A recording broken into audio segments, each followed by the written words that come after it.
Olá, pessoal! Nesta aula estudaremos o objeto direto e o objeto indireto, termos integrantes da oração. Começaremos pelo estudo do objeto direto e daremos especial atenção aos casos de objeto direto preposicionado, que muitas vezes é confundido com objeto indireto, termo que estudaremos logo na sequência. Pessoal, é muito importante lembrar que os conteúdos de predicação verbal e de regência verbal são muito úteis na identificação dos objetos. Vamos à aula? O objeto direto é o termo que completa os verbos transitivos diretos e os transitivos diretos e indiretos, conforme vimos na aula anterior. Na maioria das vezes, não é preposicionado. O policial prendeu quem? O bandido, objeto direto. Ganhei o quê? Um livro, objeto direto. Visitamos quem? Os parentes, objeto direto. Quero o quê? Que me acompanhes, objeto direto oracional introduzido por conjunção integrante que. Em nenhum dos exemplos, o objeto direto aparece com preposição. Observação 1. Se a oração for flexionada para a voz passiva analítica, o objeto direto será o sujeito paciente da oração.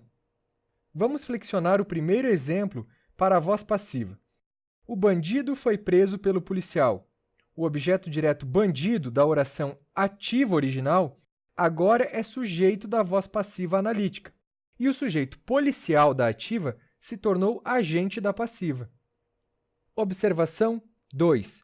Os pronomes oblíquos átonos me, te, se, nos, vos, o, os, a, as podem ser objeto direto. Prendemos os bandidos ou prendemo-los. Consultei o mapa ou consultei-o. Avistamos a montanha, avistamo-la. Em caso de dúvidas, revisem a aula de pronomes. Objeto direto pleonástico. O objeto direto pode ser repetido por um pronome oblíquo para efeito de ênfase. O objeto direto aparecerá no início da oração e depois será retomado pelo pronome. Vejamos. A mim, objeto direto preposicionado no início da oração, homenagearam-me na celebração, sendo o pronome me o objeto direto pleonástico, pois está retomando o termo a mim. Vida, objeto direto, aproveito-a muito bem.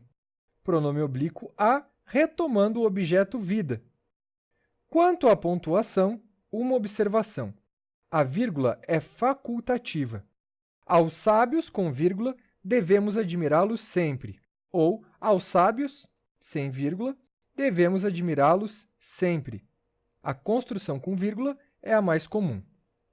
Pessoal, o tópico mais complicado sobre os objetos é este, o objeto direto preposicionado.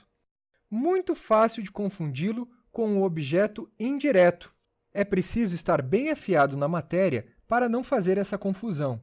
Em algumas construções, o objeto direto pode ser preposicionado por motivos de clareza, de harmonia e de ênfase.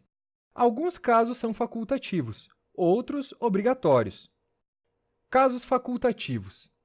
Em expressões como as abaixo, saquei da espada, bebi do vinho, comemos do bolo, procuramos pelo irmão, cumprimos com o dever. Em todos os exemplos, os verbos têm um emprego transitivo direto, e todos os exemplos poderiam ser reescritos sem o emprego de preposição, porém perderiam ênfase. Nomes comuns ou próprios referentes a pessoas. Ofendemos a Pedro. Ele persuadiu a novatos e veteranos. Não preciso repetir a preposição a antes de veteranos, pois novatos e veteranos formam um só conjunto. A repetição da preposição aqui seria excessiva. Quando o objeto é antecipado ao verbo. A familiares, o golpista não engana. Na ordem direta, podemos dispensar a preposição. O golpista não engana familiares. Pronto. Numeral ambos como objeto direto. O médico examinava ambos ou a ambos, tanto faz. Quando alguns pronomes indefinidos, demonstrativos e interrogativos funcionam como objeto direto. A tudo ele amava. Pronome indefinido como objeto direto que ainda está deslocado para o início da oração. A quantos já salvamos? Mesmo caso do anterior. Apreciei mais a esta. pronome demonstrativo como objeto direto.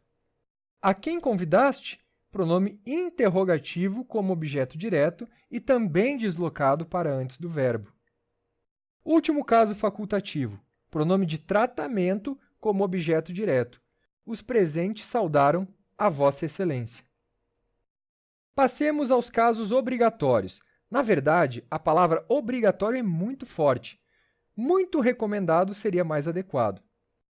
Pronome relativo quem com antecedente explícito. Era o paciente a quem ele medicava. O relativo quem retoma o antecedente explícito paciente, por isso recebe preposição. Pronome oblíquo tônico como objeto direto. Se não lembram da diferença entre tônicos e átonos, retomem a aula de pronomes, viu? Eles enganaram a ti. Nós prejudicamos a ti e a ela. Vovó amava-o tanto como amava, verbo elíptico, a nós. Empregamos o objeto direto preposicionado para desfazer ambiguidades em certas construções. Convenceu ao amigo o professor. João a Pedro assassinou. Em ambos os exemplos, se não houvesse a preposição, seria impossível determinar quem é o agente da ação. Com a preposição antes do objeto direto, fica claro que amigo e Pedro são objetos diretos. Não foi Pedro que assassinou João, mas João que assassinou Pedro. Em expressões de reciprocidade, as feras morderam-se umas às outras. Com Deus como objeto direto, vamos louvar a Deus. Com objeto direto coordenado a objeto direto pronominal. Elogiaram-no no objeto direto e ao irmão. Ao irmão, objeto direto preposicionado, pois está coordenado ao objeto pronominal no. Cuidado para não tomar os verbos desses tipos de construção como verbos transitivos diretos e indiretos, classificando o termo preposicionado como objeto indireto. Atenção com isso. Finalmente, com substantivo antecedido por conjunção comparativa. O velho prezava o cão como prezava, verbo elíptico, a um filho. Objeto indireto. Termo que completa os verbos transitivos indiretos e os transitivos diretos e indiretos. São regidos por preposição obrigatória. Grifem isso, preposição obrigatória. O aluno precisa, quem precisa, precisa de livros, objeto indireto.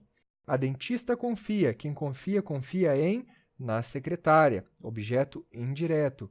A turma simpatizou, quem simpatiza, simpatiza com a nova professora.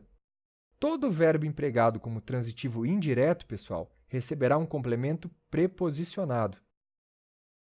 Observação 1. Em frases interrogativas, é comum o objeto indireto aparecer antes do verbo. De que ele precisa? Em quem ele confia? Com quem ele simpatiza? Observação 2. Os pronomes oblíquos átonos me, te, se, nos, vos e lhe, lhes podem funcionar como objeto indireto. São, obviamente, os únicos casos em que o objeto indireto não é preposicionado. Entregou-me o livro. Entregou o livro para mim. Dirigiram-lhes palavras duras. Dirigiram palavras duras para eles. As crianças nos obedeceram. As crianças obedeceram a nós. Assim como o objeto direto, o objeto indireto também pode ser pleonástico, que consiste na repetição do objeto por um pronome oblíquo para efeito de ênfase. Aos mestres, objeto indireto, tudo lhes devo. O lhes, objeto indireto, pleonástico. Concluímos o estudo dos dois primeiros termos integrantes da oração. Se você gostou da aula, não deixe de curtir o vídeo e se inscrever no canal. Bons estudos e até a próxima!